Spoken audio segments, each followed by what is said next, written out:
There's no feeling more intense than starting over. If you deleted your homework the day before it was due, as I have, or if you left your wallet at home and you have to go back after spending an hour in the commute. If you won some money at the casino and then put all your winnings on red but it came up black. If you got your best shirt dry cleaned before a wedding and then immediately dropped food on it. If you won an argument with a friend and then later discovered that they just returned to their original view. Starting over is harder than starting up.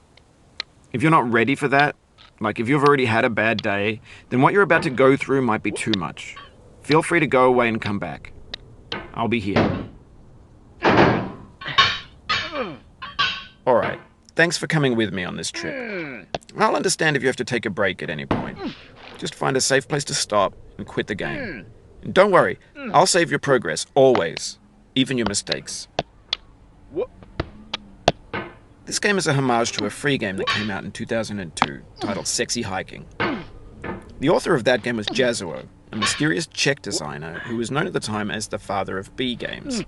And B games are rough assemblages of found objects. Designers slap them together very quickly and freely, and they're often too rough and unfriendly to gain much of a following.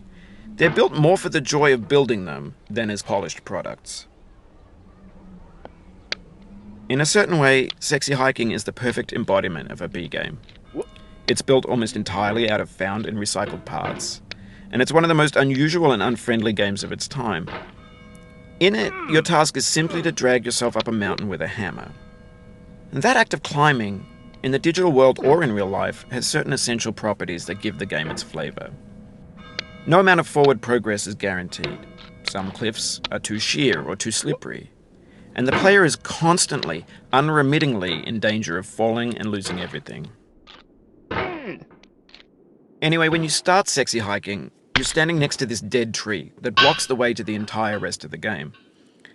It might take you an hour to get over that tree, and a lot of people never got past it. You prod and you poke at it, exploring the limits of your reach and your strength, trying to find a way up and over.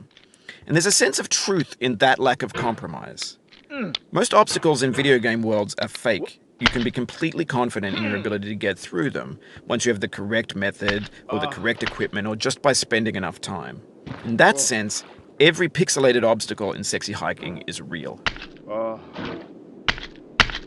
The obstacles in Sexy Hiking are unyielding, and that makes the game uniquely frustrating. But I'm not sure Jazuo intended to make a frustrating game. The frustration is just essential to the act of climbing, and it's authentic to the process of building a game about climbing. A funny thing happened to me as I was building this mountain.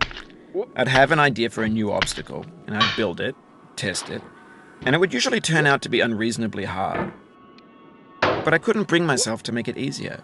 It already felt like my inability to get past the new obstacle was my fault as a player rather than as a builder.